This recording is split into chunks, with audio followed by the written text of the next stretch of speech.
नहीं रहेगा। आइए बेटा, आज हम लोग स्टडी करेंगे conformational isomerism. Okay, conformational isomerism किस में देखा जाता है, ये जानने से पहले आप जान लें कि ज्योमेट्रिकल आइसोमेरिज्म किस में देखा जाता है, ऑप्टिकल आइसोमेरिज्म किस में देखा जाता है। और ये चीज़ आप पहले पढ़ चुके हैं, बताने की हमें ज़रूरत नहीं है। ज्योमेट्रिकल आइसोमेरिज्म हम लोग किस में देखते थे ज़्यादातर?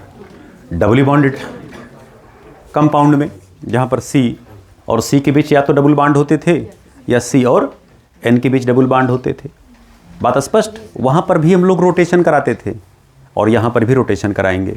वहाँ पर रोटेशन हम लोग रिस्ट्रिक्टेड रोटेशन कराते थे और यहाँ पर रोटेशन हम लोग फ्री रोटेशन कराएंगे। वहाँ हम लोग पाई बॉन्ड के राउंड रोटेशन देखते थे और यहाँ पर हम लोग सिग्मा बॉन्ड के राउंड रोटेशन देखेंगे। तो पहली पॉइंट तो आप ये जान लें कि ये तभी संभव है जब रोटेशन सिग्मा बॉन्ड के अराउंड हो। बात स्पष्ट हुआ? मतलब कहने की हुआ कि इट इज पॉसिबल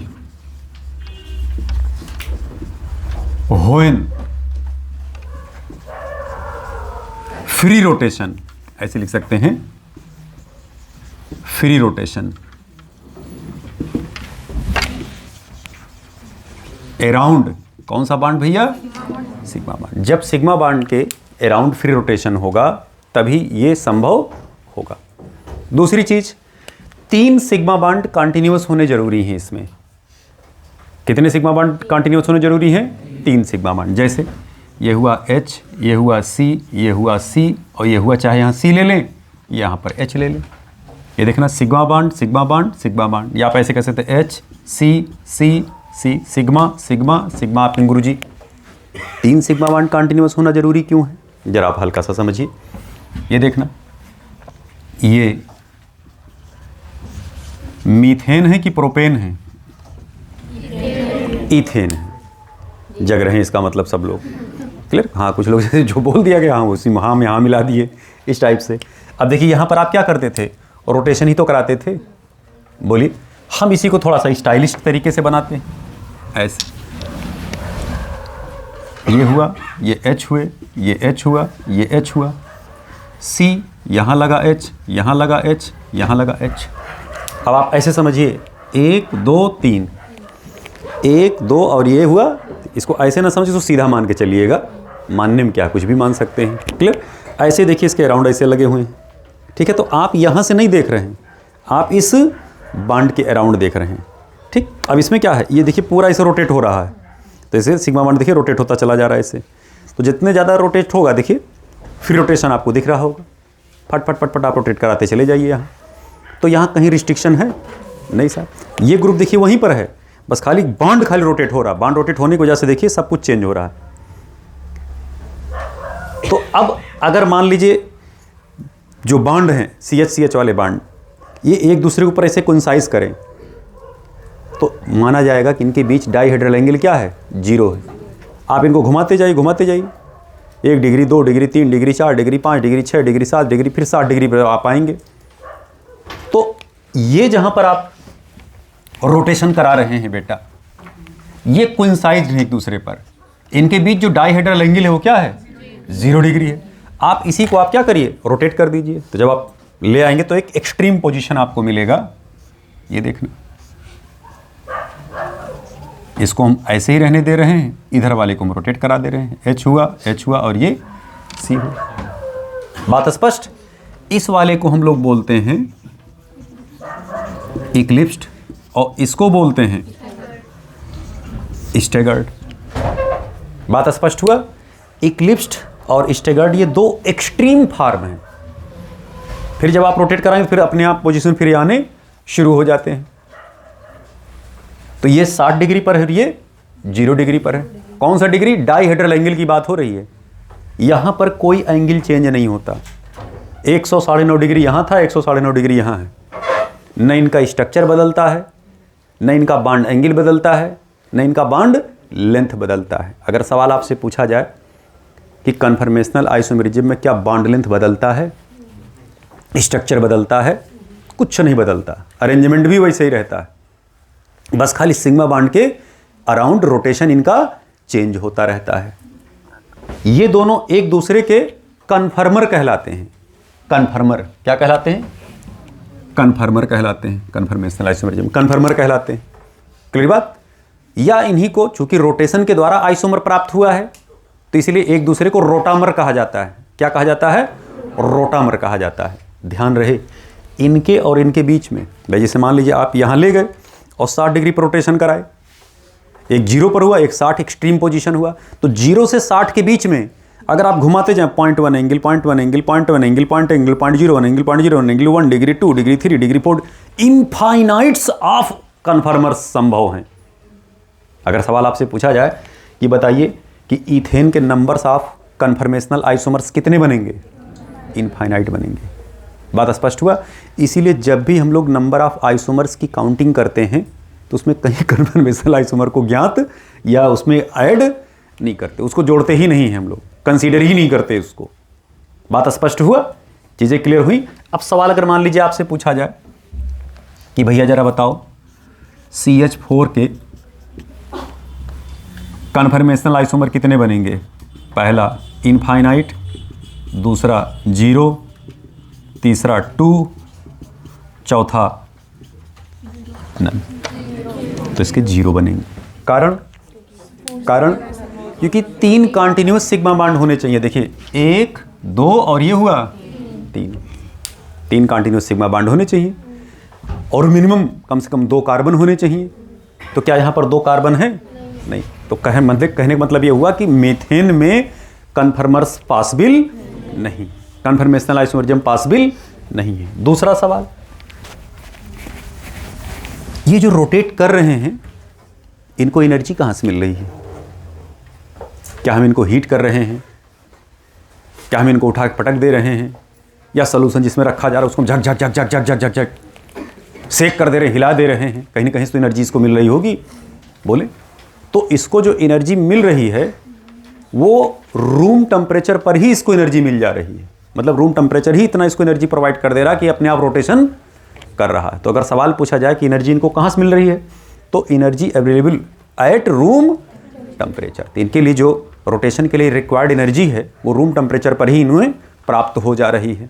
अब सवाल अगर हम आपसे पूछें कि साहब जरा बताइए, ये देखना जरा, ये एल्कीन है और ये एल्केन है, यानी आप कह सकते हैं ये एल्केन है, ठीक। रोटेशनल एनर्जी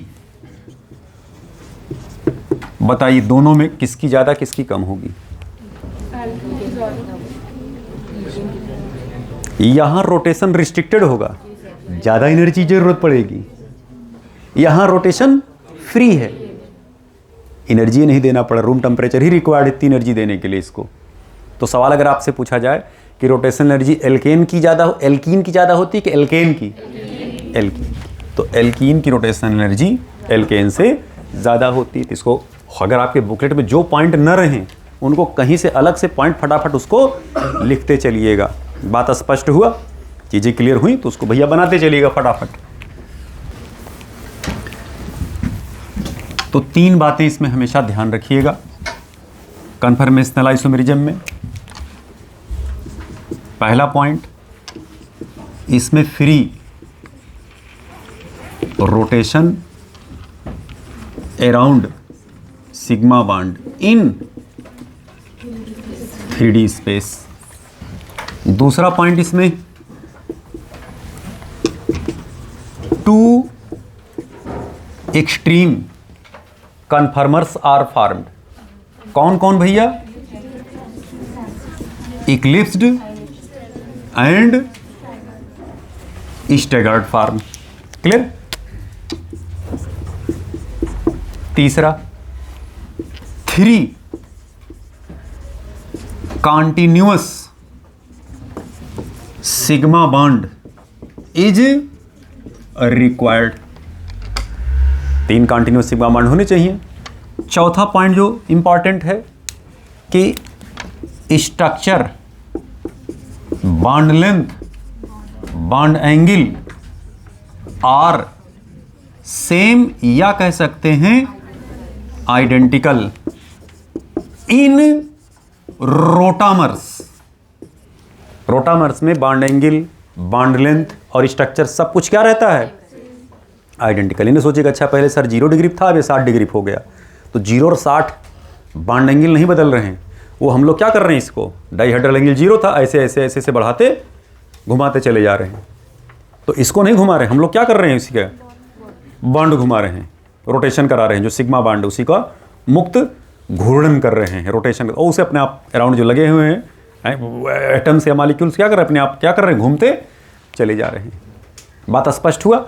आइए जरा और बातें हम लोग जरा कर लें। ये तो आपको पता चलेगा रोटेशन एनर्जी किसकी ज़्यादा होती है, किसकी ज़्यादा होती है? एल्कीन की, एल्केन से ज़्यादा होगी। बात स्पष्ट हुआ? आगे जरा देखें भैया, छोटी छोटी बातें। अब हम लोग इनके छायांकन देखने चल रहे हैं, फोटोग्राफी करने चल रहे हैं। जैसे ईथेन का हम लोग ले रहे हैं, ईथेन का। तो ईथेन का आप 2 तरीके से, जैसे यही तो ईथेन हुआ ना बेटा, CH3 CH3, क्लियर? यहाँ पर अगर आप ध्यान से देखें तो हम ये जो डाट है ये कार्बन है, और ये भी जो डाट है ये भी कार्बन है। ये देखना, यहाँ लगा H, यहाँ लगे H, यहाँ लगे H। बॉन्ड देखिए एक दूसरे पर कोइंसाइज्ड है एकदम, हम किसी तरह रोटेट नहीं किए हैं। जो हाइड्रोजन का जो बॉन्ड है उसको डाइहेड्रल बॉन्ड कहा जाता है। इनके बीच जो डाइहेड्रल एंगल देखिए, इधर से अगर आप देखेंगे ऐसे देखिए एकदम 0 दिख रहा है ऐसे। चाहे इसको ऐसे बनाएं, चाहे कुछ किताबें इसको ऐसे बना रही हैं।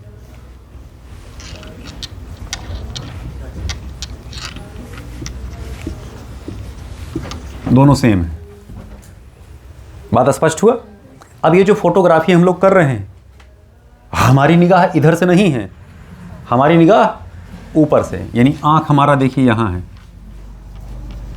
अब इसको हम ऐसे सिंबल ग्रुप में बना रहे हैं, इतना बेढब्बा आंख नहीं है ये, ठीक? तो ऐसे हम लोग इस पर पूरे बांड के लंग देख रहे हैं।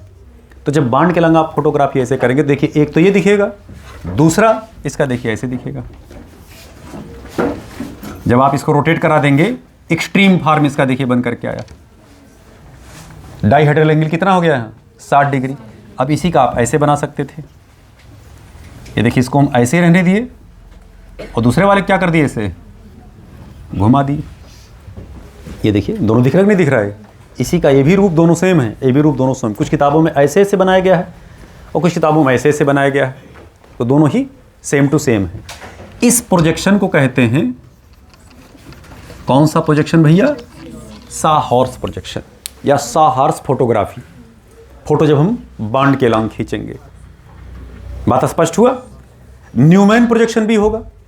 न्यूमैन प्रोजेक्शन किधर से हम लेते हैं? इधर से ना फोटोग्राफी करके हम किधर से ले लें? सामने से ले लें।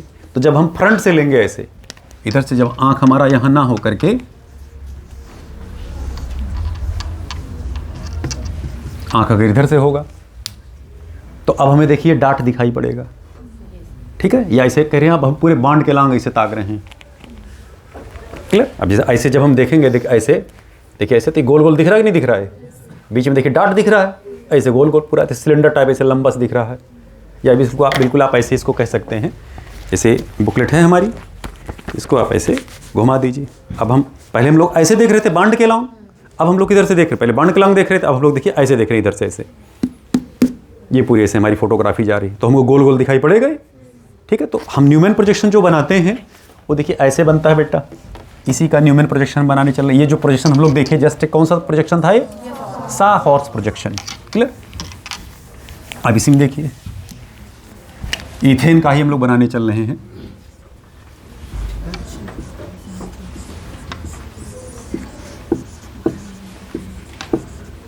ये देखना, ये पहला कार्बन है और ये कार्बन दूसरा है, ओके? अब जरा ध्यान दीजिएगा,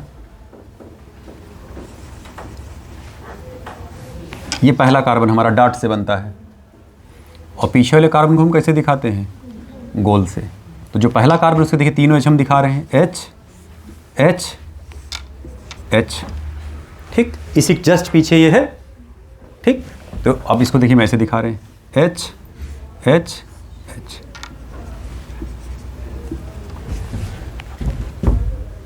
ये जो बीच में गोला नहीं दिख रहा है, इसे हम सिलेंडर के हिसाब से देख रहे हैं हम लोग, तो ये पहला कार्बन हुआ, इसके ठीक पीछे वाला ये दूसरा कार्बन हुआ। बात स्पष्ट हुआ, चीज़ें क्लियर हुई? या मान सकते साहब इसके पीछे कार्बन होगा, वही डाट के रूप में आप मान सकते हैं। हम गोला इसलिए दिखाते ताकि हमको सिलेंडर इससे दिख रहा है। तो अब देर देखना इनके बीच जो एंगल है, डाइहेड्रल एंगल क्या है ये? 0 डिग्री। Dihedral angle 0 degree. इसी को जब हम घुमा देंगे, अब देखना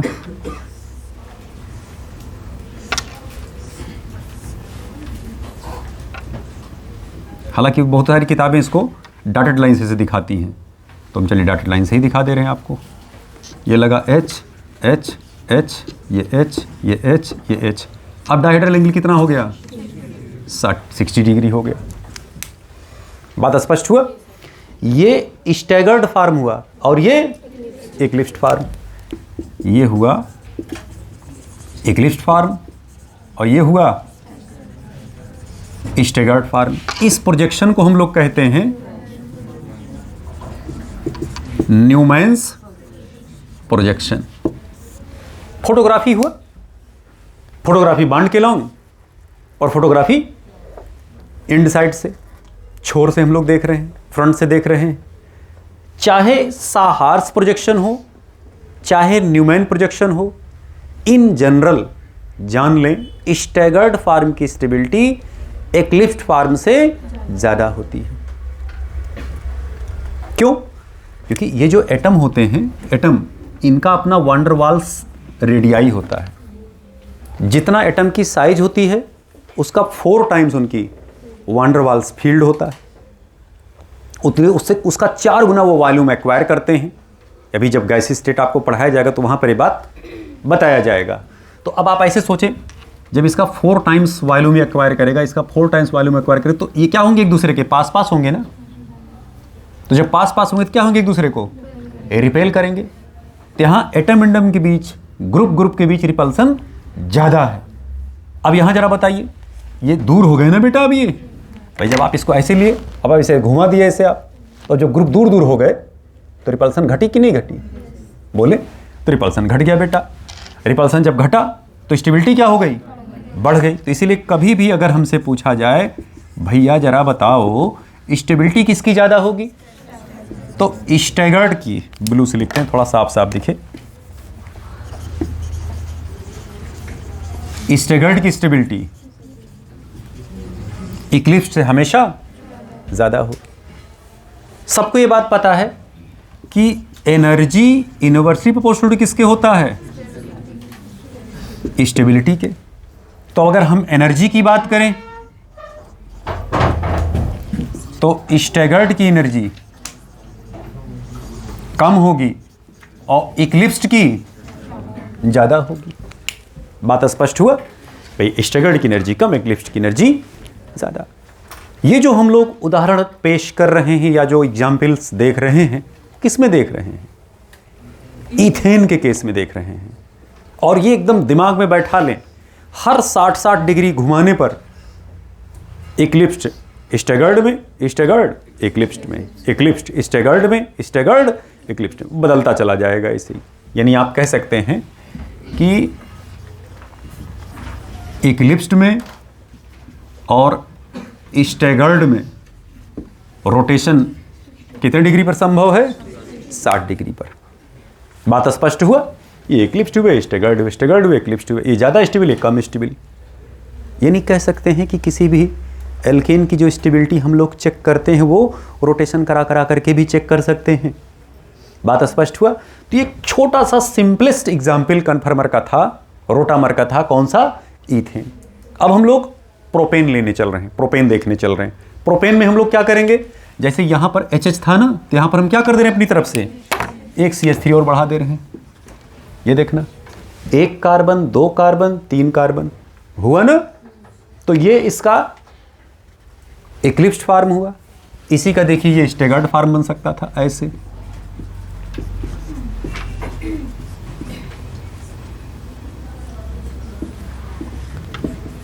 दिख रहा है बेटा? बोले? एक मिनट हम नीचे बना ले, नीचे बना ले प्रोपेन का।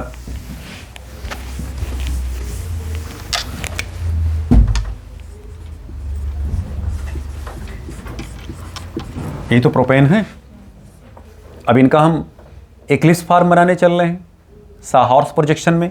तो साहॉर्स प्रोजेक्शन में जब आप इनको बनाएंगे तो देखना, ये कार्बन हुआ, CH3 हुआ, H हुए, चाहे इसको CH3 लिखें और चाहे इसको क्या कह दें, मेथिल कह दें, मी लिख दें, कोई दिक्कत नहीं साहब। यहाँ देखना,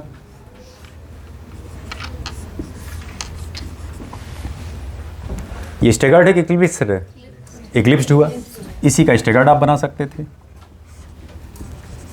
मेथिल H घुमा दीजिए, 60 डिग्री रोटेट कर गया, कोई दिक्कत? तो ये एक्लिप्स हुआ और ये स्टेगार्ड हुए। इनकी स्टेबिलिटी ज़्यादा, इनकी कम होगी, स्पष्ट। इसी का आप न्यूमैन बना सकते थे। न्यूमैन जरा देख लें इसी का।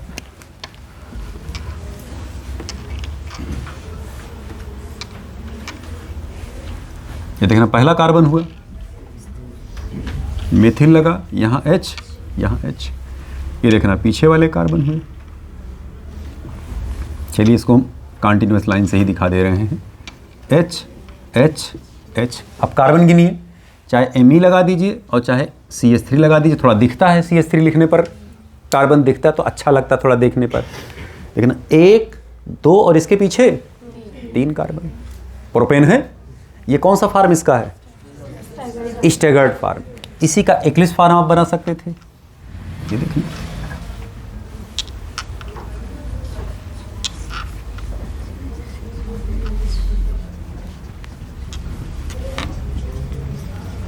आवश्यक नहीं कि हम पहले एक्लिप्स ही बनाएं, पहले स्टेगर्ड देखिए यहाँ बना दिए थे हम। ये स्टेगर्ड हुआ, इसका एक्लिप्स हुआ। ये कौन सा प्रोजेक्शन है? साहॉर्स प्रोजेक्शन, न्यूमैन प्रोजेक्शन है। बात स्पष्ट हुआ? ये प्रोपेन में पिक्चर दिखाई पड़ा दोनों, साहॉर्स और न्यूमैन। आगे जरा आइए, अब हम लोग ब्यूटेन में चलते हैं। ये जो केस हम लोगों ने देखा, ये प्रोपेन का केस था। ये केस हम लोगों ने देखा प्रोपेन का। ये स्टेगर्ड है, ये एक्लिप्स्ड है, और दोनों कौन से हैं? Newman projection. बात स्पष्ट? कोई दिक्कत? अब ब्यूटेन में जरा हम लोग एंट्री मारें। अपने अपने हिसाब से जो जो हो जा रहा होगा उस हिसाब से आप बुकलेट में पेज आगे बढ़ाते चलिएगा, ठीक है? आइए भैया जरा ब्यूटेन का खेल देख लें हम लोग। ये देखें बेटा जरा, CH3 CH2 CH2 CH3, 1 2 3 और ये 4। ये तो ब्यूटेन है, दिख रहा सबको? आइए जरा भैया, इनका जरा घूमी घूमी करते हैं हम लोग। CH3 H CH3 H ये कौन सा फार्म हुआ? एक्लिप्स्ड। ये देखिए कितना आसान है।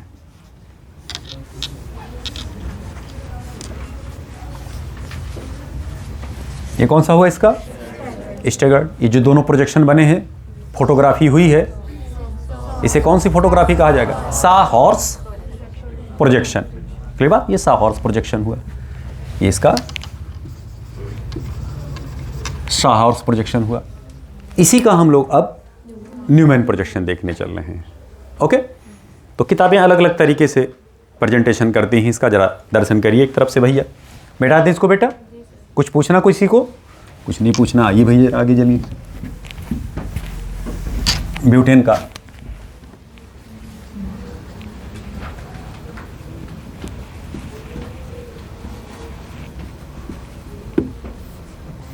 न्यूमैन प्रोजेक्शन, ब्यूटेन का।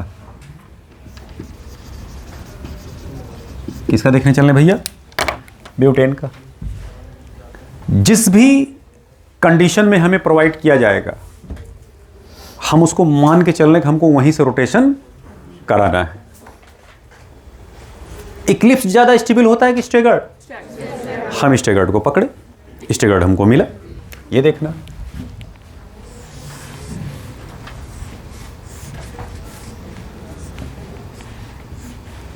यहां लगा CH3, यहाँ लगे CH3, यहाँ H, यहाँ H, यहाँ H और यहाँ H। बात स्पष्ट? जब हम इसको 60 डिग्री रोटेट करेंगे तो ये भाग के कहाँ आएगा? यहाँ से बॉन्ड के ऊपर कोइंसाइड करेगा, 0 डिग्री पर आएगा। हम 60 डिग्री इसको घुमा रहे हैं, हम 60 60 60 60 60 60 घुमाते चले जा रहे हैं। ये देखना, थोड़ा छोटा छोटा इसलिए बना रहे हैं क्योंकि चित्र कई बन सकते हैं। ये हुआ, यहाँ लगा H, यहाँ लगे H। अभी देखना यहाँ भाग क्या आएगा? CH3 यहाँ गए, ये बॉन्ड यहाँ गए, ये यहाँ गए। बार बार H लिखने की ज़रूरत नहीं है, आप समझ रहे होंगे। ठीक है, फिर इसको हम 60 डिग्री फिर रोटेट करें। यहाँ से यहाँ तक हम 60 डिग्री गए, फिर यहाँ से अगर आप लेंगे तो 120 डिग्री जाएगा, और यहाँ से लेंगे फिर 60 डिग्री हम रोटेट कराए। ठीक है, अब देखिए अगले केस में क्या होगा बेटा। ये मेथिल देखिए सबसे दूर चला गया, बल्कि ग्रुप जो हैं और दूर चले गए। इससे दूर अब संभव नहीं है, बोलिए, तो और भी कहीं दूर ले जाएंगे। 60 डिग्री फिर आप इसको रोटेट कराए।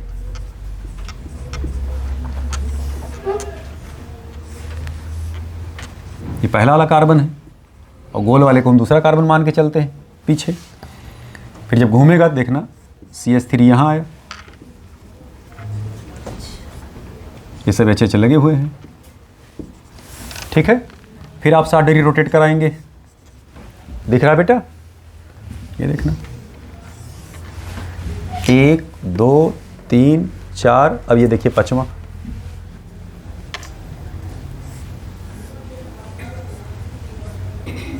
ये तो फिर जाएगा, यहाँ क्या आया? CH3 CH3 H H H। ठीक, फिर आप 60 डिग्री रोटेट कराए, इधर बाहर निकल जाएगा ना। एक मिनट मत घुमाओ। चलिए 60 डिग्री, ये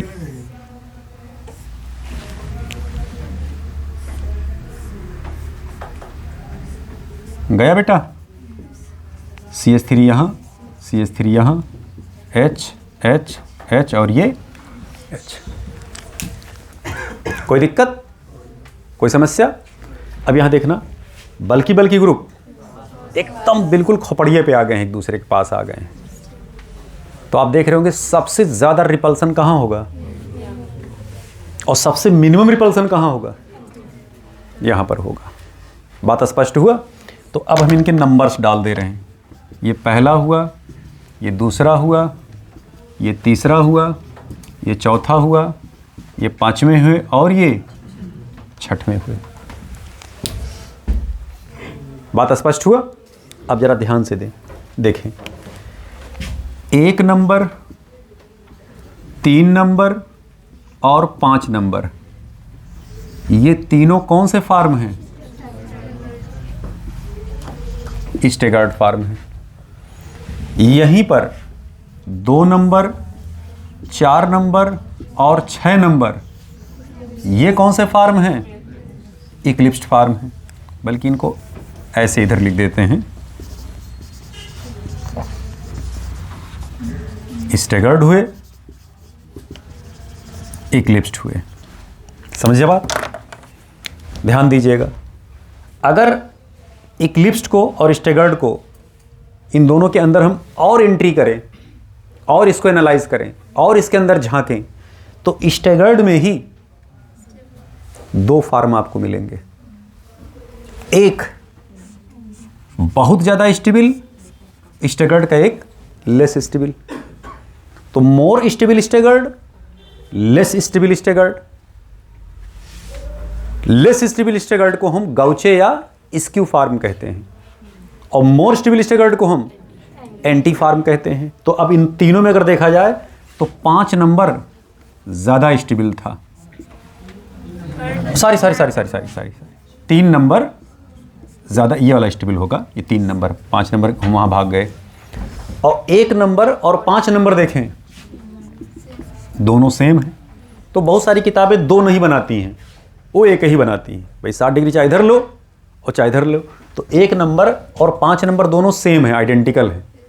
इसलिए दोनों को एक है, कन्फर्मर माना जाएगा। ठीक है, तो इस वाले को हम लोग कहते हैं बेटा गौचे, या इसी को कहा जाता है इस्क्यू, और इस वाले को हम लोग बोलते हैं एंटी फार्म। गौचे कौन सा फार्म होता है? वो बीच का फार्म होता है, इक्लिप्स्ड और स्टेगर्ड के बीच का होता है।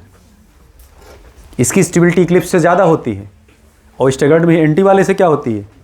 कम हो जाती है। बात स्पष्ट है? तो ये गौचे या इस्क्यू फार्म है और ये एंटी।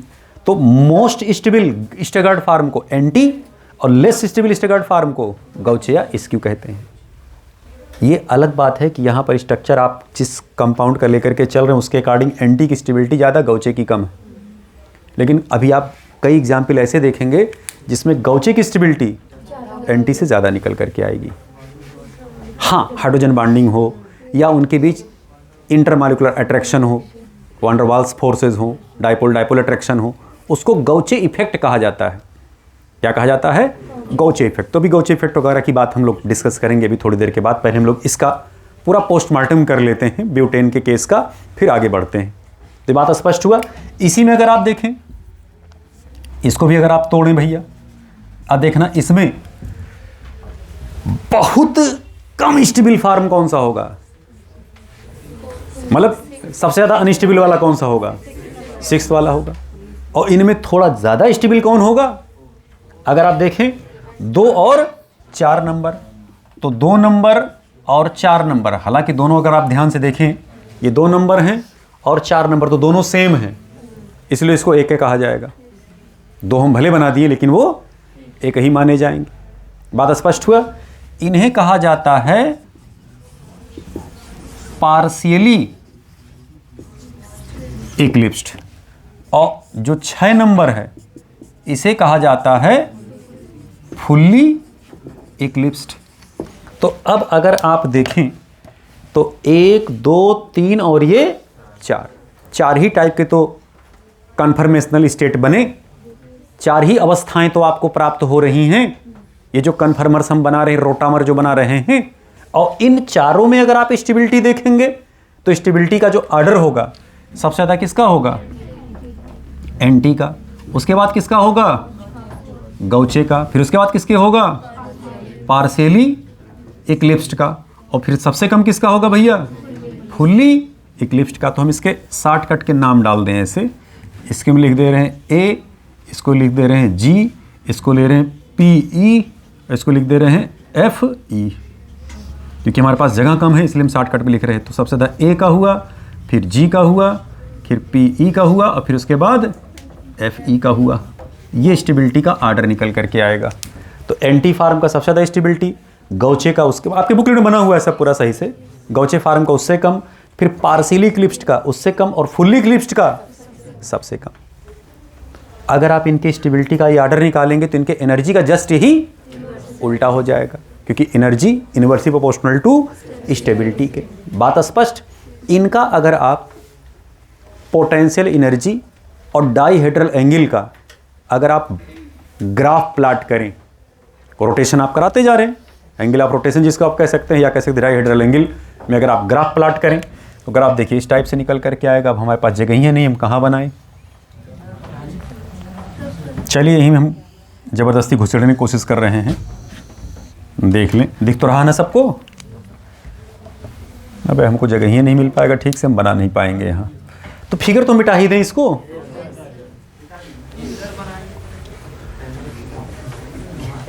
इधर खींच लें, अच्छा इसी में बना लें जगह। चलो यहीं बना लेते हैं बेटा।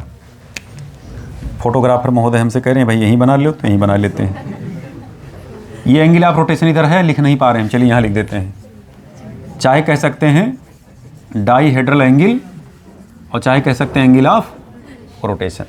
ठीक है, अब जरा ध्यान दीजिएगा, हमने देखिए यहाँ से ले रहे हैं 0 डिग्री, ये ऐसे गया, ये यहाँ से ले रहे हैं भैया 0 डिग्री पर भी हमारा देखिए जो पहला कंपाउंड था वो इसी अवस्था में था। इसकी एनर्जी देखिए यहाँ पर थी, यहाँ से आप लेंगे तो इतनी एनर्जी इसकी थी, एनर्जी कम थी। दूसरे वाले की एनर्जी ज़्यादा होगी कि स्टेबिलिटी उसकी कम है? स्टेबिलिटी कम तो एनर्जी क्या होगी? तो इसका देखिए प्लाट ऊपर जाएगा, ये देखना, ये सेकंड वाले का हुआ। लेकिन यहाँ तक हम 0 थे, यहाँ तक हम कितना टहल चुके हैं? 60 डिग्री। किसको रोटेट कराया जा रहा है? सिग्मा बांट के। मत सोचना अच्छा एटम घूम रहा है, रोटेशन हम लोग सिग्मा, वो तो वैसे ही पड़ा हुआ है, जैसे था वैसे ही अपने स्थान पे पड़ा हुआ है। ठीक है, फिर उसके बाद देखिए तीसरा किसका स्ट्रक्चर आएगा? एंटी फार्म की। इसकी एनर्जी सबसे कम होगी, हो सकता है एकदम छू जा रहा हो एक्स एक्सिस को, ये देखना, ये देखना। तीसरा यहाँ निकल कर क्या है? देखिए यहाँ पे इतना था, यहाँ देखिए अब सिर्फ इतने रह गई एनर्जी। एनर्जी सबसे कम तो स्टेबिलिटी सबसे ज़्यादा होगा। फिर उसके बाद देखिए चौथे नंबर का निकल कर क्या रहा? फिर चौथे का और दूसरे का देखिए बराबर है, तो चौथे को देखिए हम यहीं पे ले आ रहे हैं, जरा नाप लें यहाँ से, इतना हुआ, ये जाएगा यहाँ तक। ठीक है, ये देखिए चौथा नंबर निकल कर के आया। ठीक है, फिर उसके बाद देखिए पांचवा और पहला बराबर होंगे, तो इनकी एनर्जी इतनी थी, इनकी भी नाप ले रहे हैं, ये हमको घुमा देना है, ये घूम गया ये। अच्छा, ये 0 से 60 गए थे और यहाँ तक कितना पहुँचा हम? 120। यहाँ तक कितने पहुँचे? 180। और यहाँ तक कितना टहले हम? 240 डिग्री। 240 डिग्री पे हमें कौन सा प्राप्त हुआ? पांचवा प्राप्त हुआ। क्लियर बात? अब छठवां प्राप्त करने के लिए देखिए हमें फिर 60 डिग्री घूमना पड़ेगा। ठीक है, और छठवें वाले की एनर्जी सबसे ज़्यादा होगी क्योंकि स्टेबिलिटी उसकी, तो देखिए छठवां वाला देखिए यहाँ जा रहा है, ये छठवां देखिए यहाँ निकल करके आया। भाई देखिए इन सब से एनर्जी देखिए इसकी ज़्यादा निकल के आई, तो जितना ज़्यादा एनर्जी उतने कम स्टेबिलिटी। यहाँ देखना, ये 300 डिग्री हम रोटेट कर गए, फिर मान लीजिए आप 60 डिग्री घूमेंगे, फिर पहले वाले पोजीशन पे आप फिर पहुंच आएंगे, वही तो फिर देखिए मिल जाएगा ना। 360 मतलब जहाँ से चले थे वहीं लौट के आ गए। बात स्पष्ट हुआ? चीज़ें क्लियर हुई? और इस चीज़ को अच्छी तरीके से आप जान लें कि potential energy inversely proportional to किसके होगा भैया? स्टेबिलिटी के निकल करके आएगा। ये बात स्पष्ट हुआ? ये चीज़ें क्लियर हुई? सवाल इस ग्राफ पर कैसे बना सकते हैं? वो सवाल ऐसे बना देगा, यहाँ पर 1 2 3 4 ऐसे बना देगा। कैसा बताइए, यहाँ पर कौन सा फार्म है? एंटी है कि गौचे है कि फुल्ली इक्लिप्स्ड है कि पार्शियली इक्लिप्स्ड है? 4 नंबर पे कौन होगा? पार्शियली इक्लिप्स्ड होगा। 6 नंबर पे कौन हो जाएगा? फुल्ली इक्लिप्स्ड हो जाएगा। 2 नंबर पे कौन होगा? पार्शियली इक्लिप्स्ड होगा। 1 नंबर पर कौन होगा? यहाँ पर गौचे फार्म होगा। 5 नंबर पे कौन होगा? गौचे फार्म होगा। और 3 नंबर पे कौन होगा? एंटी फार्म होगा। तो निकाल ले जाएंगे इस चीज़ को, पता कर ले जाएंगे, घुमा ले, क्योंकि ब्यूटेन तक आपके यहाँ एग्जाम में पूछा जा चुका है बेटा, बहुत पहले सीबीएसई में ही ब्यूटेन पर सवाल पूछा जा चुका, इसलिए हम लोग ज़्यादातर ब्यूटेन तक डिस्कस ही करते हैं, उसके आगे डिस्कशन नहीं करते, जबकि आपके एनसीईआरटी किताब में इथेन का ही ज़्यादातर वर्णन किया गया है वहाँ पर।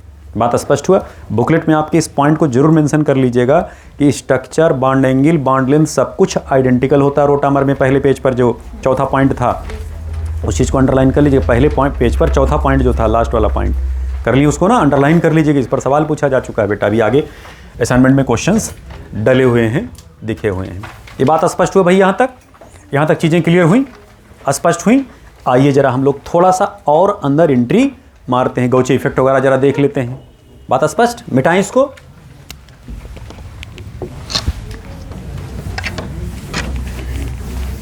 आइए बेटा देखें जरा इधर भाई,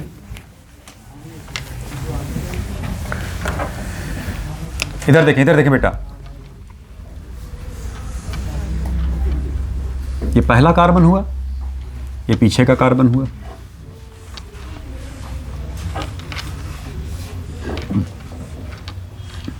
एकदम दिमाग में बैठा लें, यहाँ हम ए लिख दे रहे हैं, यहाँ पे हम बी लगा दे रहे हैं, ठीक है। अगर ए कामा बी दोनों OH OH होंगे, दोनों OH या F होंगे, दोनों NH2 होंगे या NH2F होंगे। बात समझिएगा ध्यान से, मतलब ऐसे ग्रुप या एटम मौजूद हों जो हाइड्रोजन बॉन्ड बना सकते हों, या मान लीजिए दोनों COOH हों, ये भी तो हाइड्रोजन बॉन्ड बनाते हैं ना। बोले भाई, तो इस केस में अगर ये सिचुएशन अगर कहीं बनती है, ठीक है, तो ऐसे केस में जो गौचे होगा उसकी स्टेबिलिटी एंटी फॉर्म से ज़्यादा होगी। इसको कहीं अपने बुकलेट में पहले छाप लें जल्दी से। इधर अगर ये सिचुएशन कहीं पर भी परसिस्ट करता है तो गौचे की स्टेबिलिटी एंटी से ज़्यादा होगी। क्यों गौचे की ज़्यादा हुई? Due to intramolecular H bonding. इसी को हम लोग क्या बोलते हैं? चिलेशन कहते हैं। तो इन सब का एक ही कारण गौचे की स्टेबिलिटी का, ड्यू टू चिलेशन। अगर इसके अलावा भी ग्रुप अगर मौजूद होते, जैसे मान लीजिए A और B जो है OH हो और Cl हो, इस टाइप का भी केस ले सकते हैं, इसे क्लोरोहाइड्रिन वगैरह कहा जाता है। तो यहां पर भी गौचे की स्टेबिलिटी एंटी से ज़्यादा होगी। यहां पर कारण क्या होगा? ड्यू टू डाइपोल अट्रैक्शन, यही तो वान डर वाल्स बॉन्ड कहा जाता है। तो चाहे हाइड्रोजन बॉन्ड हो और चाहे वान डर वाल्स बॉन्ड हो, अगर पास ग्रुप में यानी स्टैगर्ड वाले फॉर्म में डाइहाइड्रल एंगुलर 60 पर है तो उस केस में स्टेबिलिटी इनकी ज़्यादा हो जाती है। बात स्पष्ट हुआ? हम आपको ग्लाइकाल का केस पहले लेके चलते हैं जहां OH लगे थे, फिर उसके बाद फ्लोरोहाइड्रिन का केस लेकर चलेंगे, फिर उसके बाद क्लोरोहाइड्रिन का केस लेकर चलेंगे, और अगर आप कहेंगे तो एक दो और एक्स्ट्रा केस भी इसमें हम दर्शन करा सकते हैं। लेकिन वो पहले आप 3 जान लें जो आपके बुकलेट में दिया गया, जो आपके सिलेबस में है, तब उसके बाद हम चर्चा एक्स्ट्रा करेंगे। बात स्पष्ट? मिटाएं इसको। चलिए भैया जरा देखें, जरा इधर बेटा, इधर देखें भाई। ये है CH2 यहां लगा OH, यहां लगा OH, क्या कहते हैं बेटा इसको? Ethylene glycol. क्लियर? ये पहला कार्बन हुआ और ये दूसरा कार्बन हुआ। इसमें भी डाल के ले आओ स्याही। पहला कार्बन, ये दूसरा कार्बन। ये देखना जरा भैया,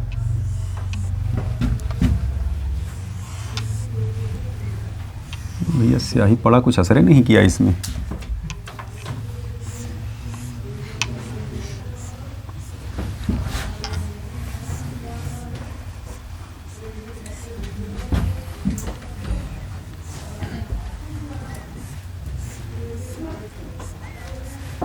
हम देखिए 3 फार्म बना रहे हैं इसमें। ये जो आपको डाट दिख रहा है, ये कौन सा कार्बन है? पहला। और ये जो गोला हुआ ये दूसरा। OH यहाँ लगा दिए, OH यहाँ लगा दिए, और जहाँ जहाँ हम छोड़े वहाँ H लगा होगा। ये मान के चलिएगा, मेथिल न मानिएगा, क्योंकि अक्सर डंडा खाली रहता तो आप उसको क्या मान लेते हैं? मेथिल। तो हम H मान ले रहे हैं। चलिए हम बना ही दे रहे, नहीं तो कुछ दिन बाद कहेंगे साहब ये कुछ और है। क्लियर? यहाँ जरा देखना, OH यहाँ कर दिए, OH यहाँ कर दिए, ये सब अलग अलग है बेटा ये, ठीक है। और यहाँ देखिए OH यहाँ कर दिए, यहाँ OH दूर कर दिए हैं। ये फार्म कौन सा हुआ? एक्लिप्स्ड। ये फार्म कौन सा हुआ? ये दोनों स्टैगर्ड हुए, और दोनों में ये गौचे हुआ और ये एंटी हुआ। बात स्पष्ट हुआ? अच्छा, इसमें भी अगर आप ध्यान से देखें तो ये और इसी देखिए, एक और फार्म इसका बना देते हैं।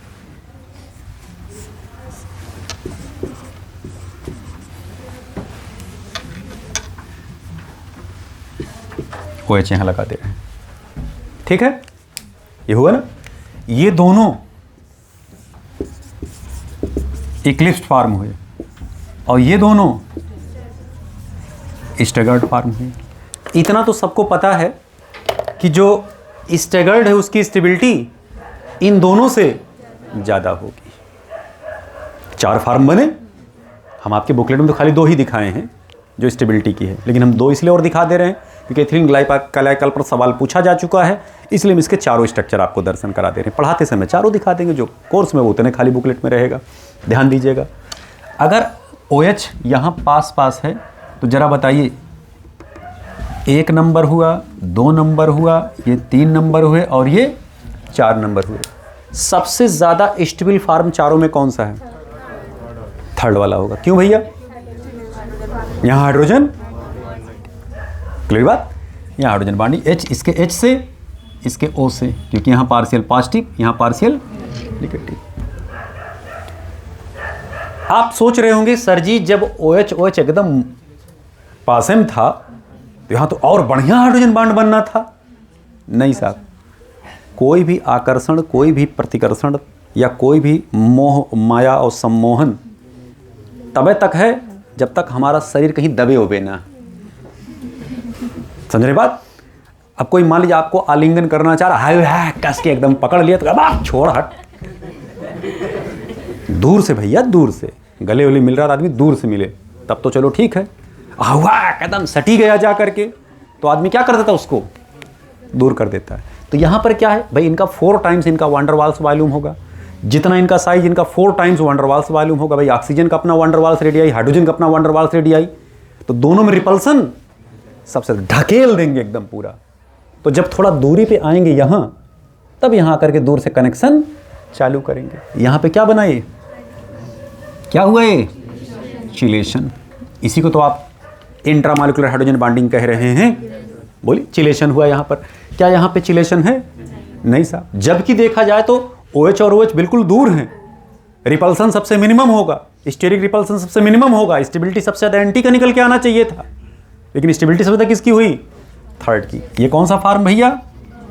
गौचे। ये कौन सा फार्म है? एंटी। ये हुआ फुल्ली इक्लिप्स्ड, ये हुआ पार्शियली इक्लिप्स्ड। बात स्पष्ट हुआ? इन चारों में जो सबसे ज़्यादा स्टेबल कौन सा हुआ? गौचे। उससे कम कौन हुआ? एंटी। उससे कम कौन हुआ? पार्शियली। सबसे कम कौन हुआ? Fully eclipsed. बात स्पष्ट हुआ? चीजें क्लियर हुई? स्पष्ट हुआ?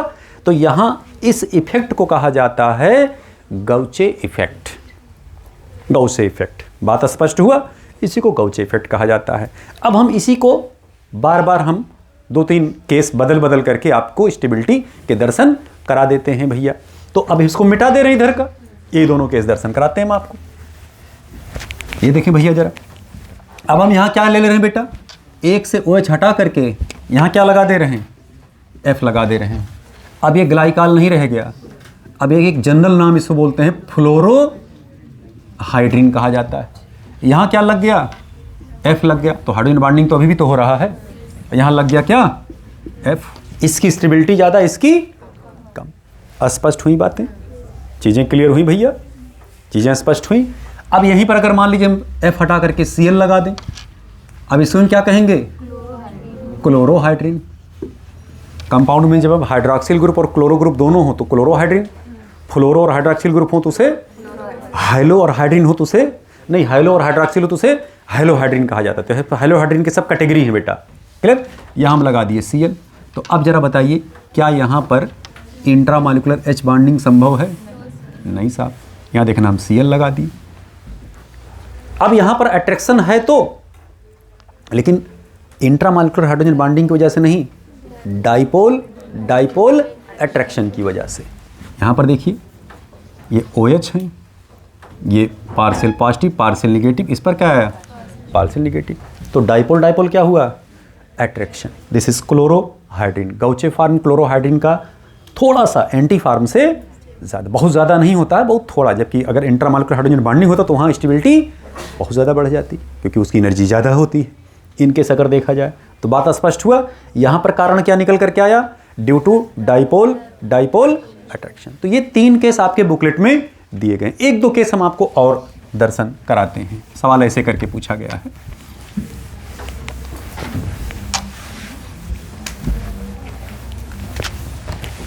अब जैसे मान लीजिए ये हुआ,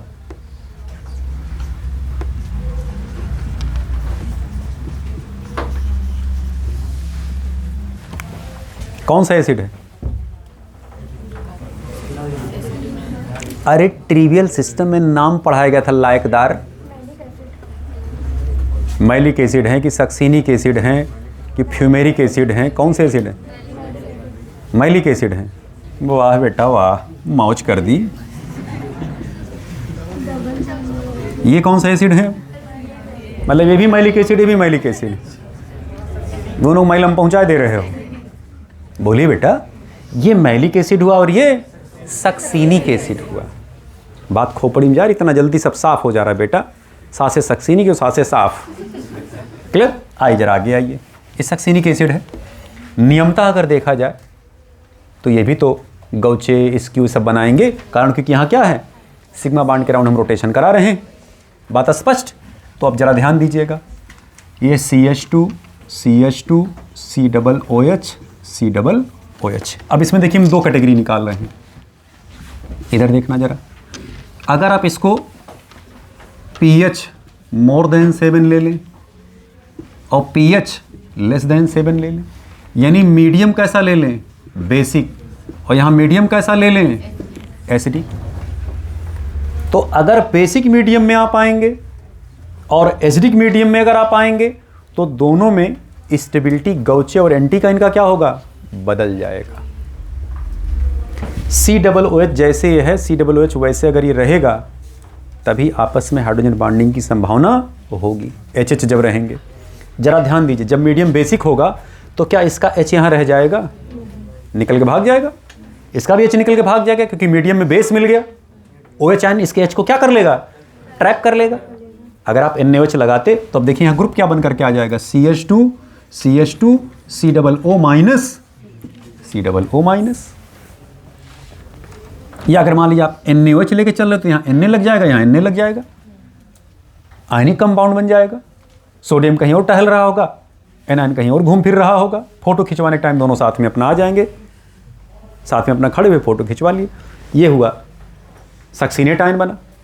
यहीं पर अगर आप एसिडिक मीडियम लेते तो क्या ये अब H आयन दे पाता? नहीं साहब, ये वैसे के वैसे ही रह जाता।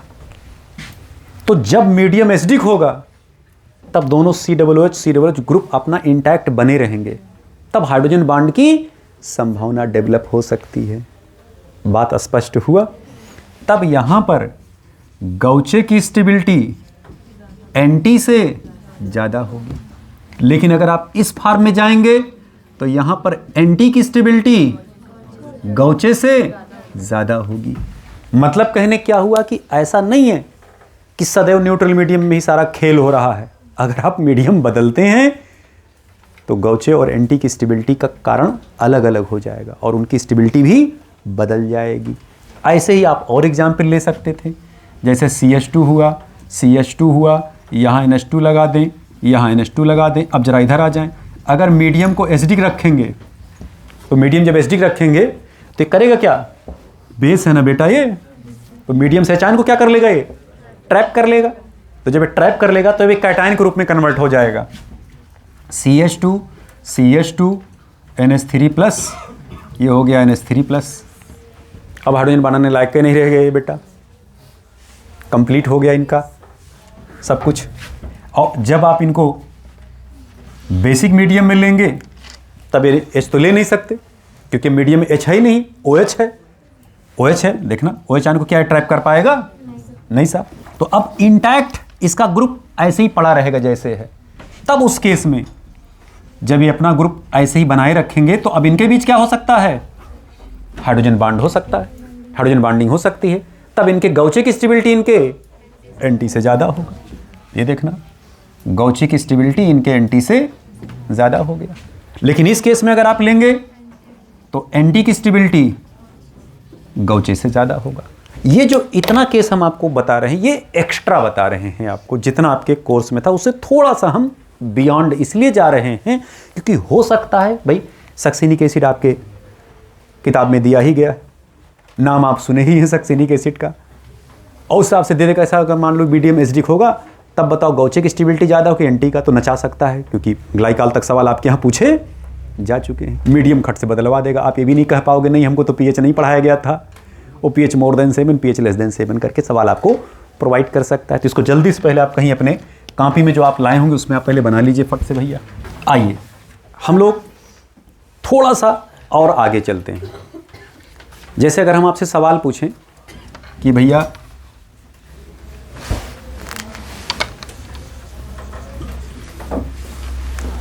इथेन है, ये इथीन है और ये इथाइन है। अब इन तीनों में अगर हम आपसे पूछें कि बताइए सबसे ज़्यादा स्टेबल फॉर्म कौन सा होगा?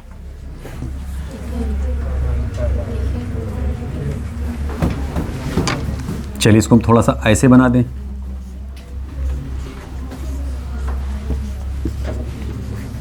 ठीक है, इसको थोड़ा सा हम ऐसे बना दें, एकदम ओपन कर दे रहे हैं ताकि पिक्चर एकदम क्लियर हो जाए।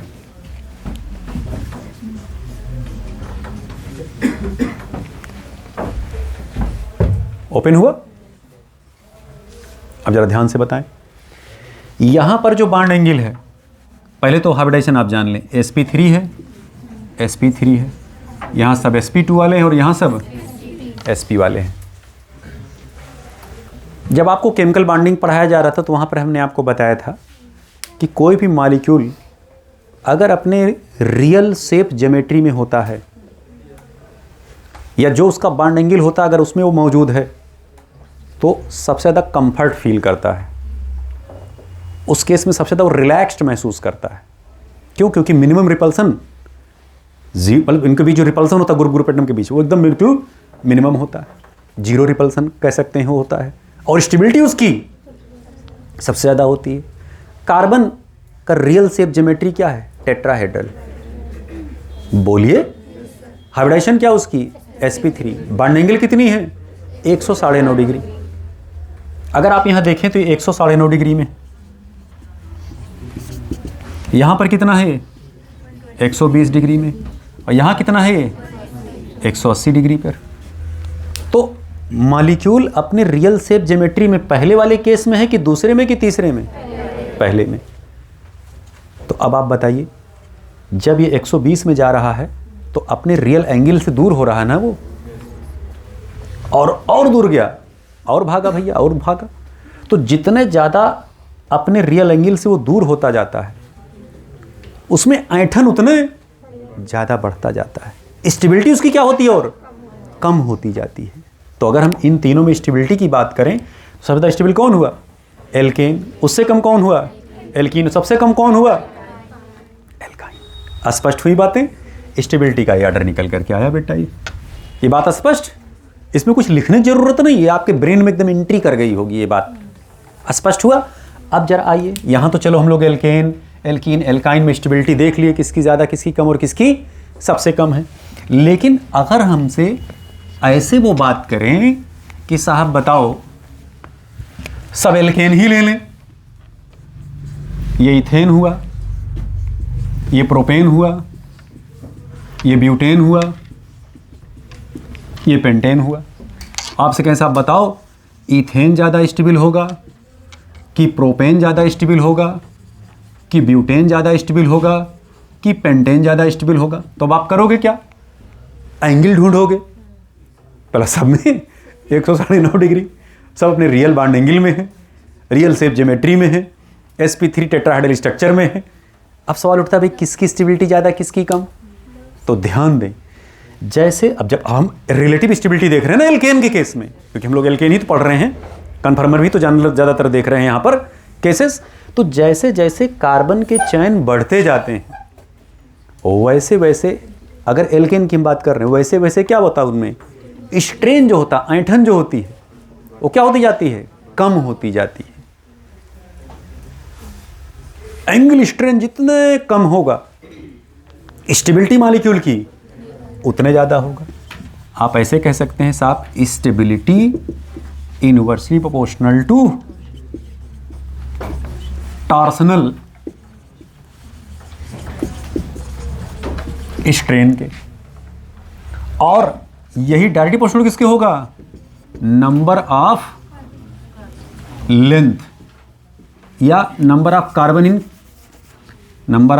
इन चैन कह सकते हैं, चैन लेंथ या लेंथ ऑफ कार्बन चैन कह सकते हैं। ऐसे और अच्छा शब्द आप इस्तेमाल कर सकते हैं, लेंथ ऑफ कार्बन चैन।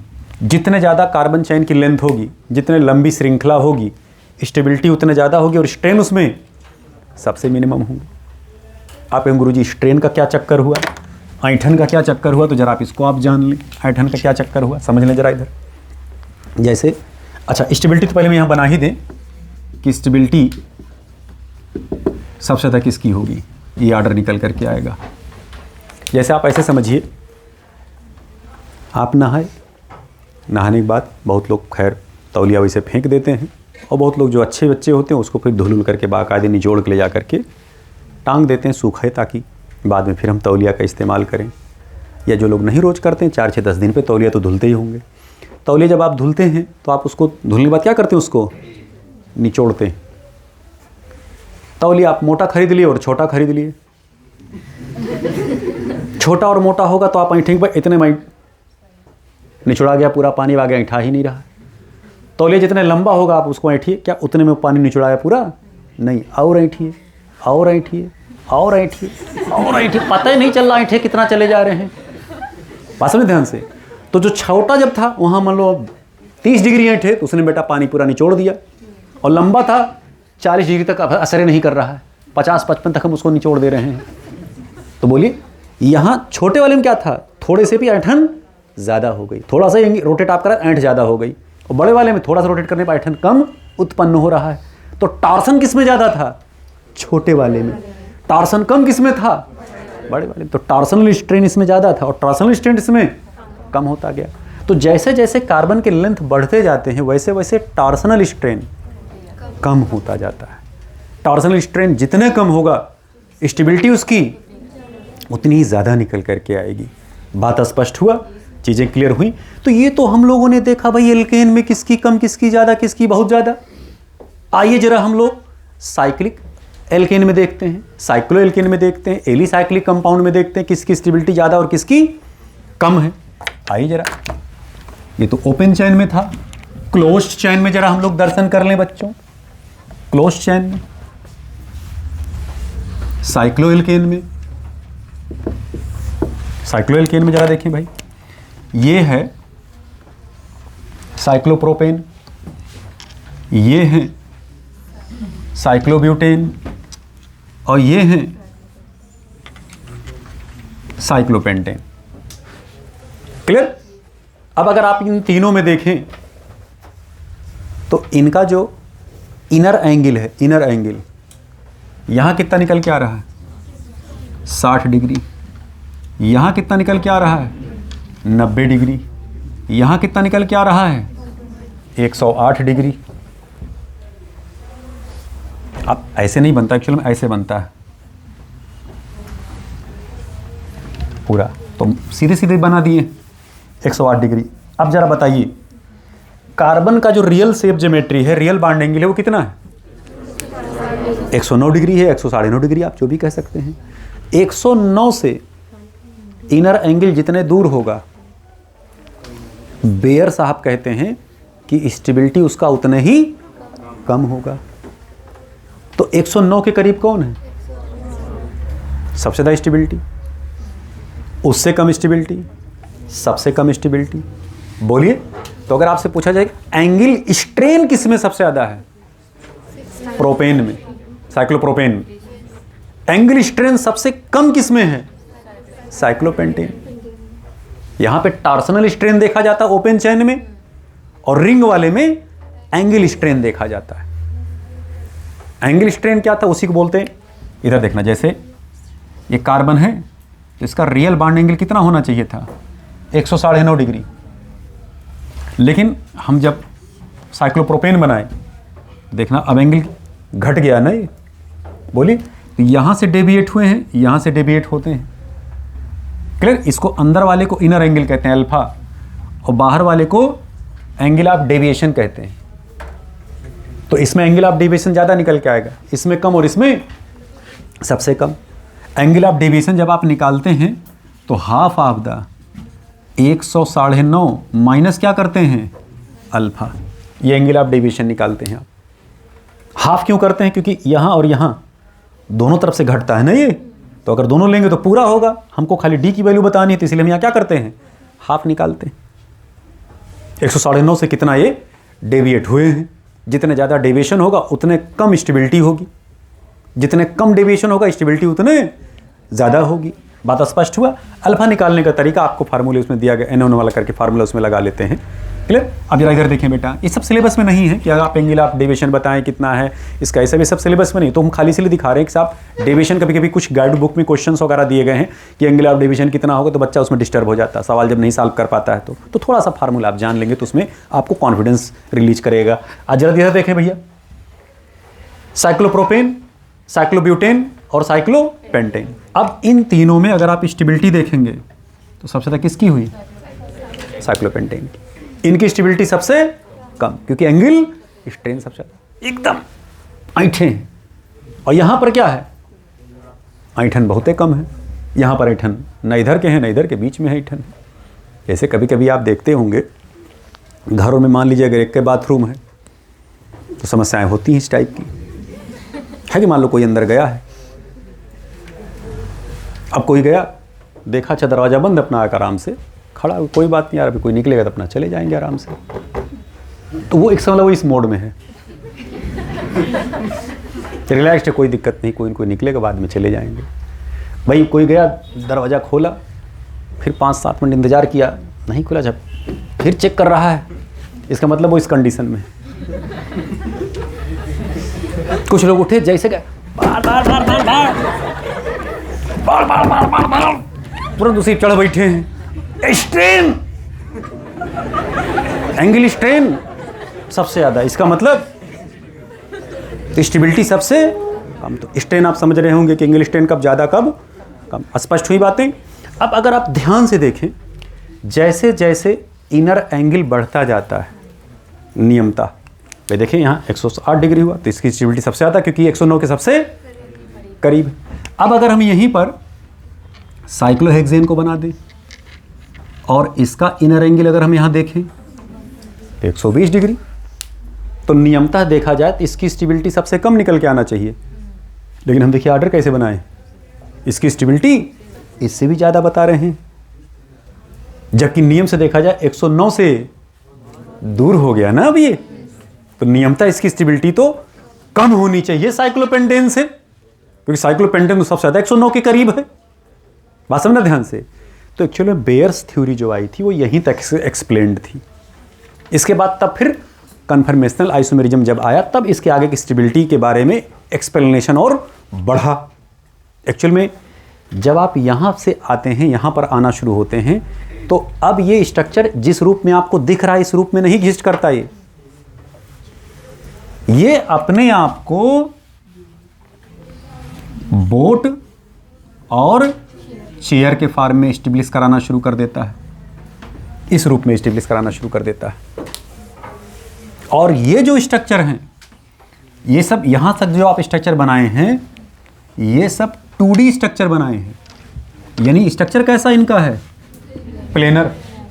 और ये जो स्ट्रक्चर है नॉन प्लेनर है। मतलब कहने क्या हुआ कि 5 मेंबर तक स्ट्रक्चर हमेशा प्लेनर ही बनेगा साइक्लिक रिंग का। समझ बात ध्यान से, प्लेनर मतलब रिंग को आप घुमा नहीं पाएंगे, रिंग वैसे ही रहेगा। ये अलग बात है कि इसका एच आप ऊपर नीचे ले जाएं तो नॉन प्लेनर हो जाए, वो बात अलग है जब इसके साथ ग्रुप लगे होंगे एच। लेकिन यहां से क्या होता है, ये देखिए नॉन प्लेनर बनने शुरू हो जाते हैं, यानी मतलब ये प्लेन भी में भी हो सकते हैं और नॉन प्लेन में भी हो सकते हैं। तो ये ऐंठना शुरू होते हैं, कन्फर्मर अपना बनाना शुरू कर देते हैं। तो जब ये ऐंठते हैं तो अब इनके अंदर का जो बॉन्ड एंगल है 109.5 डिग्री हो जाता है। तो अब ये एग्जैक्ट 109.5 में पहुंच गए हैं। तो जब एग्जैक्ट 109.5 में पहुंच गए तो स्टेबिलिटी क्या होगी, सबसे ज़्यादा होगी। तो यही कारण है कि साइक्लोहेक्सेन की स्टेबिलिटी साइक्लोपेंटेन से ज़्यादा। साइक्लोहेप्टेन अगर आप लेंगे तो और अच्छे से घूम फिर करके स्टेबलाइज करेंगे, दूर दूर और हो जाएंगे, रिपल्सन भी सबसे कम लगेगा।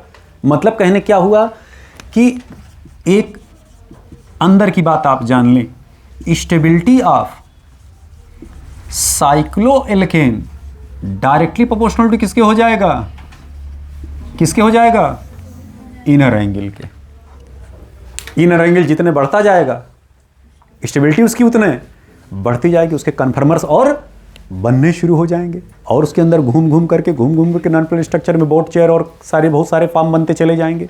क्योंकि हमारे सिलेबस में बहुत ज़्यादा नहीं है, इसलिए हम बहुत ज़्यादा दौड़ नहीं सकते हैं। दौड़ेंगे वहीं तक जितना हमारी बाउंड्री लाइन, उसके बाद भागेंगे आगे तो फाउल हो जाएगा। समझ रहे बात, नंबर हम लोगों के कम होने लगेंगे। तो हम इसी को थोड़ा सा और एक्सप्लेन करने चल रहे हैं, बोट और चेयर को। बात स्पष्ट हुआ? मतलब कहने क्या हुआ कि यहाँ से यहाँ तक जो साइक्लोएल्केन होते हैं वो प्लेनर जनरली हो सकते हैं, और यहाँ से क्या होना शुरू होता है, नॉन प्लेनर होने शुरू हो जाते हैं। अगर आपसे पूछा जाए कि कौन साइक्लोएल्केन कन्फर्मर बनाना शुरू करता है, तो साइक्लोहेक्सेन वाला। साइक्लोपेंटेन कन्फर्मर नहीं बनाता, ये कन्फर्मर नहीं बनाते, ये कन्फर्मर नहीं बनाते। जैसे ओपन चैन में हम लोगों ने देखा था मीथेन नहीं बना रहा था, इथेन से स्टार्टिंग हो रहा था। ऐसे साइक्लिक ग्रुप में, साइक्लिक कंपाउंड में हमारा साइक्लोपेंटेन तक कन्फर्मर नहीं बनेगा इसके, क्योंकि जब ये घूमना शुरू करेगा, रोटेट होने शुरू होंगे, ऐंठना शुरू करेगा। बात स्पष्ट हुआ? अब जरा बोट और चेयर को थोड़ा सा हम लोग एक्सप्लेन कर लें ताकि चीज़ें दिमाग के अंदर आपके और अच्छे से बैठ जाएं। इसको मिटा दें, मिटा दें बेटा। चलिए भैया, आइए जरा आगे देखें बेटा, बोट और चेयर को थोड़ा सा और। अब अगर इनमें हम लोग बोट और चेयर में स्टेबिलिटी देखें, ठीक है, तो stability of boat form is greater than, sorry, stability of chair form is greater than boat form. यानी बोट की स्टेबिलिटी कम और चेयर की ज़्यादा होती है। क्यों बोट की स्टेबिलिटी कम होती है जबकि 109.5 डिग्री यहाँ पर भी है और इनर एंगल 109.5 डिग्री यहाँ पर भी? ऐसी क्या दोनों के मध्य रिपल्सन या अट्रैक्शन हो जा रहा है कि स्टेबिलिटी चेंज हो जा रहा है? जरा ध्यान दे भैया, यहाँ पर जो दो बांड आपको नहीं दिख रहे हैं वहाँ कौन लगा होगा?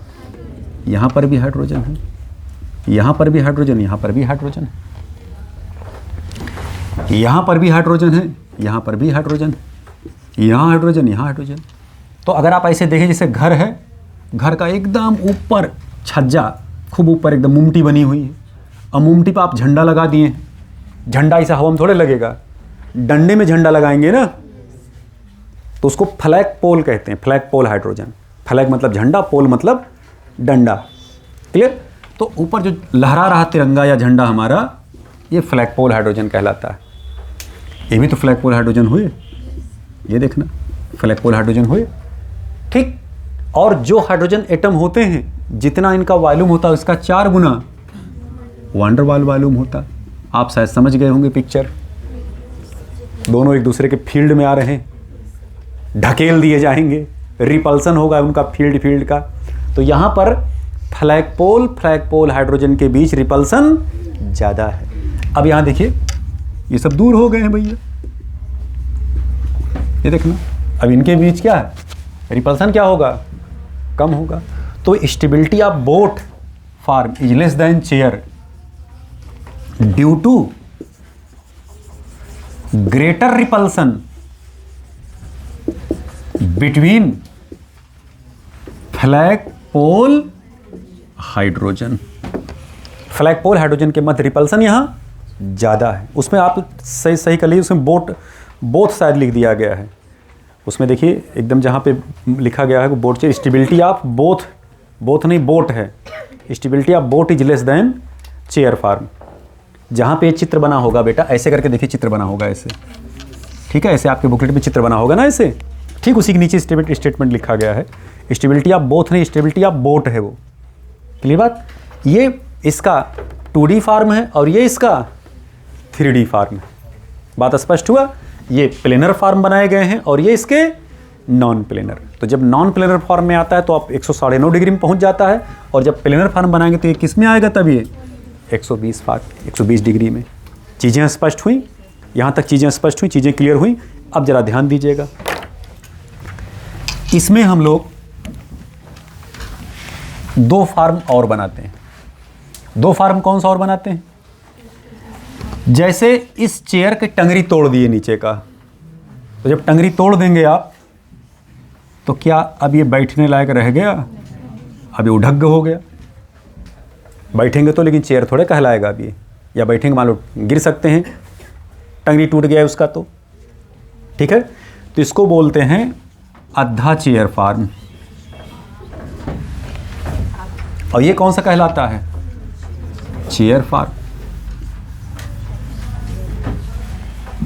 HC हाफ चेयर हुआ। बात स्पष्ट हुआ? इस बोट में एक और आप कलाकारी कर सकते थे। कलाकारी कौन सी कर सकते थे? ये ऐसे था, रोटेट कर देते आप इसके बीच के पेंच को, तो इनके बीच की दूरी थोड़ी सी क्या हो जाती है, और बढ़ जाती। ये देखना,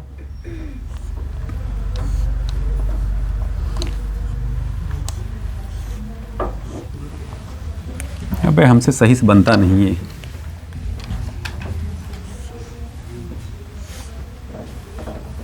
ये हुआ, ये हुए।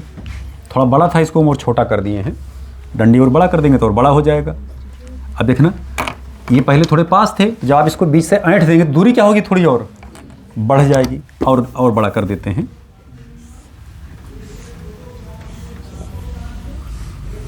ये देखना, पहले यहाँ पास थे, दूरी क्या होगी, और तो बीच वाले पोर्शन को हम लोग क्या कर दिया, यहाँ पे जुड़ नहीं रहे एक दूसरे से। ये समझिए कट है, ऐसे इसको आप ऐसे घुमा सकते हैं। समझ रहे बात? मतलब इसके ऊपर से गया हुआ है, इसलिए हम इसको ऐसे दिखा रहे हैं। बात स्पष्ट हुआ? अब चूंकि डंडा है पूरा, तो इसके लिए इसको ऐसे दिखाया जा रहा, तो आप इसको समझेंगे नहीं, तो ऐसे जुड़ा हुआ है। ऐसे देखने में ऐसे जुड़ा हुआ है, लेकिन जुड़ा नहीं, ऐसे था ये, हम लोग ऐसे घुमा दिए इसको। तो इसको कहा जाता है ट्विस्ट बोट। बात स्पष्ट हुआ? इसकी स्टेबिलिटी चेयर से बस थोड़ी ही कम होती है, लेकिन ट्विस्ट बोट की स्टेबिलिटी बोट से अब ज़्यादा हो जाएगी। भाई ये है बोट फॉर्म, ये है चेयर। इन दोनों में स्टेबिलिटी देखेंगे तो इनकी ज़्यादा होगी। बात स्पष्ट हुआ? अब इन दोनों में स्टेबिलिटी देखेंगे तो ट्विस्ट बोट की स्टेबिलिटी हाफ चेयर से ज़्यादा होती है। अब अगर इन चारों में अगर आप कंपेयर करते हैं तो आप ऐसे देखिए, सबसे ज़्यादा अनसर्टेनिटी किस पर महसूस होगी बैठने पर? हाफ चेयर में कहीं गिर ना जाए, सारा टूट ना जाए। अगर आपको पता है टंगरी टूटा है नीचे, तो वो बैठे तो रहेंगे लेकिन आपको रिलैक्स महसूस नहीं करेंगे, एकदम अंदर से फटी रहेगी। अरे यार कहीं ऐसा ना हो कि उलट ना जाए, सारे के एक तरफ गिर ना जाए। तो सबसे ज़्यादा सबसे कम हाफ चेयर की स्टेबिलिटी होगी, और सबसे ज़्यादा स्टेबिलिटी किसकी होगी भैया? चेयर फॉर्म की। अब ट्विस्ट में और बोट में रिपल्सन कम किस में होगा? ट्विस्ट बोट में। इधर देखना, ट्विस्ट बोट की स्टेबिलिटी बोट वाले से ज़्यादा होगी।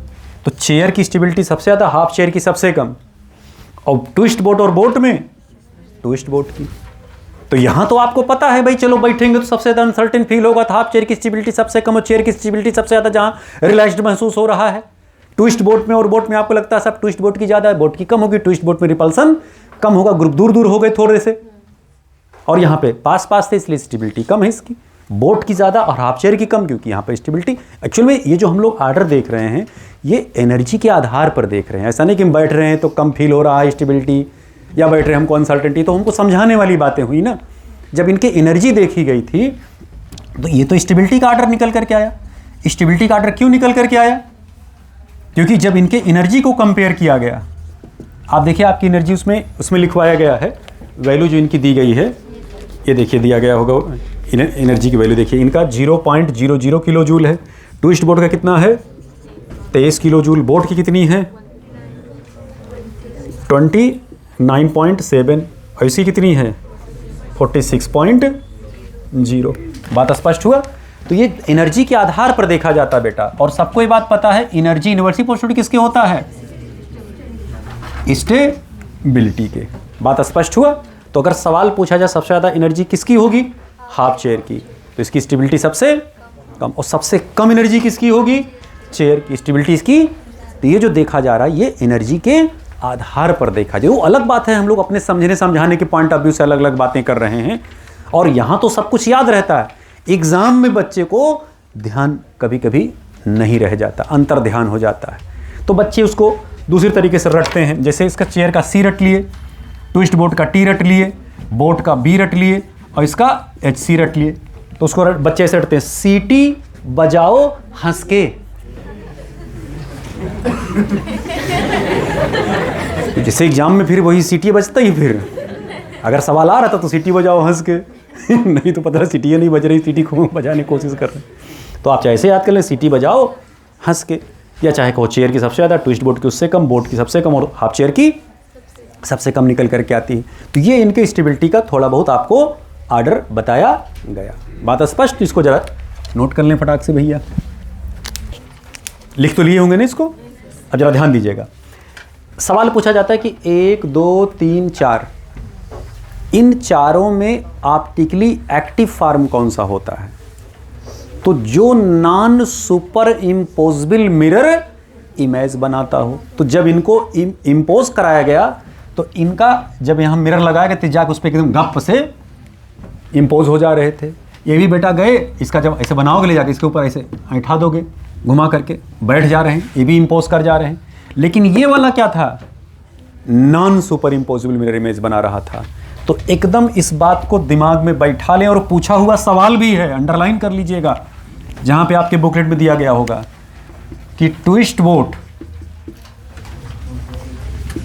Is optically active due to dissymmetry of molecule, मतलब it forms non super impossible mirror. बात स्पष्ट हुआ। 5 मेंबर तक के कार्बन के जो क्लोज्ड चेन होंगे वो सब प्लेनर होते हैं। प्लेनर मतलब कि प्लेनरिटी शो कर सकते हैं, मतलब ऐसे कह सकते हैं वो कन्फर्मर्स नहीं बनाते। इन जनरल ऐसे बात बोल सकते हैं आप, कन्फर्मर नहीं बनाते। कन्फर्मर कहाँ से बनने शुरू होते हैं?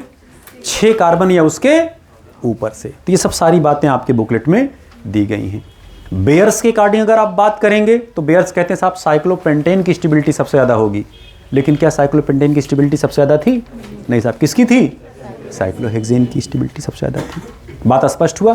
तो ये यहाँ तक आपके कोर्स में है, आपके सिलेबस में है, नीट में जहाँ तक सवाल पूछा जा सकता है। अब कुछ किताबों में, गाइडों में क्वेश्चंस दिया गया है कि बताओ बोट फार्म का न्यूमैन प्रोजेक्शन कौन सा होगा, चेयर फार्म का न्यूमैन प्रोजेक्शन कौन सा होगा। तो ये सब कह सकते हो कि ये आउट ऑफ सिलेबस के सवाल हैं। हमने आपको बताया ना, जो सवाल आप ना निकाल पाए समझिए वो क्या है। हमेशा ये बात नहीं, जब आप पढ़े हो तब की हम बात कर रहे हैं। पढ़वे नहीं कर रहे हो, सवाल निकल नहीं रहा है, तो आप कैसे आउट ऑफ सिलेबस है। तो ये तो हम हंसी मजाक आपके साथ कर रहे हैं। ध्यान दीजिएगा जरा इधर। जैसे हो सकता है कि कोई आपके रूम पर आ जाए और आपके साथ बड़प्पन शो करना शुरू कर दे, आपके चेकिंग चालू कर दे, पूछ बैठे अच्छा साहब बताओ ये बोट फार्म है और ये चेयर फार्म है, इनका बताओ न्यूमैन प्रोजेक्शन कौन सा होगा। तो जरा आप बताइए बोट और चेयर में किसकी स्टेबिलिटी कम है? बोट की। तो ये इक्लिप्स्ड फार्म बनाएगा। बोलिए, बोट और चेयर में स्टेबिलिटी किसकी ज़्यादा है? चेयर की। ये कौन सा फार्म बनाएगा? स्टैगर्ड। अब आपके मन में तुरंत सवाल उत्पन्न होगा, यार अच्छा न्यूमैन अगर बना रहा होगा तो बनेगा कैसा इसका? इक्लिप्स्ड इसका कैसा बनेगा और इसका स्टैगर्ड कैसा बनेगा? तो इक्लिप्स्ड आप जरा इसका देख लें भैया, इक्लिप्स्ड इसका बनेगा और इसका कौन सा बनेगा? स्टैगर्ड इसका बनेगा। इक्लिप्स जो इसका बनेगा देखना जरा,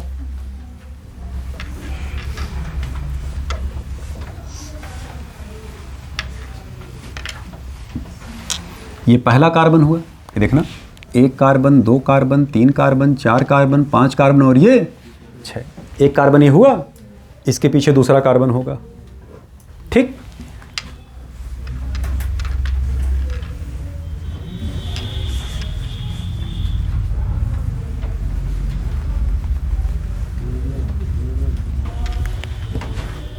गिनिए, एक कार्बन, इसके पीछे 2, 3, 4, 5, इसके पीछे 6 दिखा। और सब देखिए एक दूसरे पे क्या है, कौन साइज है। डाइहेड्रल एंगल क्या हो गया, 0 डिग्री। तो फॉर्म कौन सा हुआ, एक्लिप्स्ड।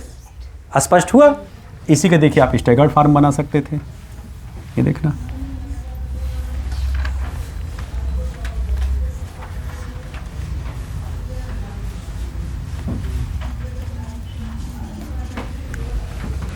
गिन लीजिए, पहला कार्बन, इसके पीछे दूसरा, अरे गोला ही तो दूसरा हुआ, एक प्रकार से कह सकते हैं। ये तीसरा, ये चौथा, ये पांचवा, और गोला क्या हुआ, छठवां। दिखा डायहेड्रल एंगल कितनी हो गई, 60 डिग्री। बात स्पष्ट हुआ। तो ये इसका एक्लिप्स्ड फॉर्म हुआ और ये इसका स्टैगर्ड। तो यहां तक सवाल आपके यहां पूछा नहीं जाएगा।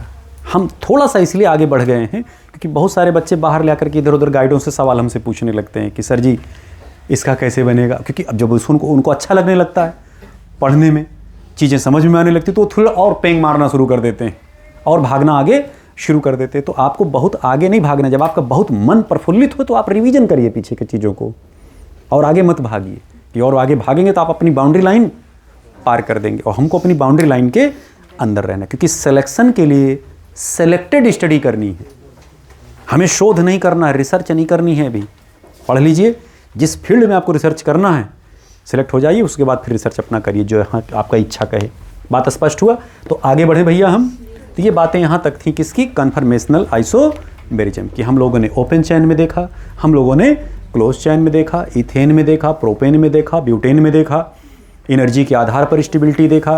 गौचे और एंटी में स्टेबिलिटी गौचे की ज़्यादा अक्सर हुआ, एंटी का कम हुआ, जबकि एंटी का ज़्यादा होना चाहिए, गौचे का कम। गौचे इफेक्ट में हम लोगों ने सब स्टडी किया। गौचे में भी हम लोग कुछ एक दो स्पेशल केस मीडियम बेस्ड हमने आपको दर्शन कराया। उसके बाद फिर हम लोग ओपन चैन में देखे, फिर उसके बाद हम लोगों ने क्लोज चैन में देखे कन्फर्मर वगैरह बनना थी। होल सोल जो बातें हुई किसकी हुई भैया, ये कन्फर्मेशनल आइसोमेरिज्म की। तो इसको उतार लीजिए जल्दी से भैया जरा।